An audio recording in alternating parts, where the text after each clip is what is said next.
Hello everyone, Assalamu alaikum. So here we are going to take a look between throw and rethrow and how to use them efficiently in Flutter Dart. Very quickly, throw, you have a new exception, but when you do throw, it's going to lose the original error trace. And if you do rethrow, it's going to preserve the original error trace, and it's great for debugging.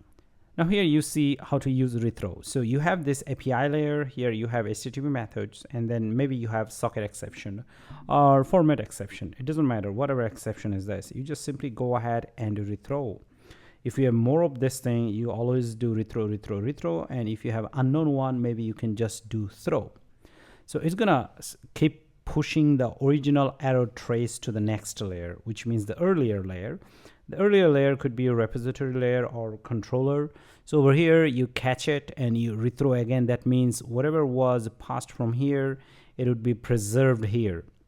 And then, of course, you have this UI over here, UI layer, so you can show the error. But now, of course, this is going to show you the actual error. But it's not always good to show the actual error because the users might not feel comfortable, but it's really good, but it's really great for developers. Now that's why you should look at throw. So this here, we'll see how to use throw. Now you have your API layer, you make an HTTP request, and you have different kind of exception, socket exception, format exception, and then for any of this, you could just do throw exception. Okay. Now with this, what's going to happen, as you see that, you simply see that you are not really passing the original error, because with the rethrow, you create a new error type, whatever you want, or error format.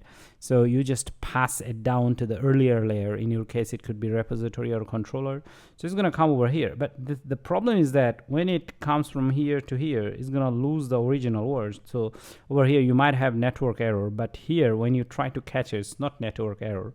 So you have to define the error on your own once again. But this is okay, this is user friendly, you should use that as well. But the great thing is that it's not going to crash your app. That's the great thing. And then over here, you have this UI layer. Once again, on UI, you catch the error and you just define it on your own.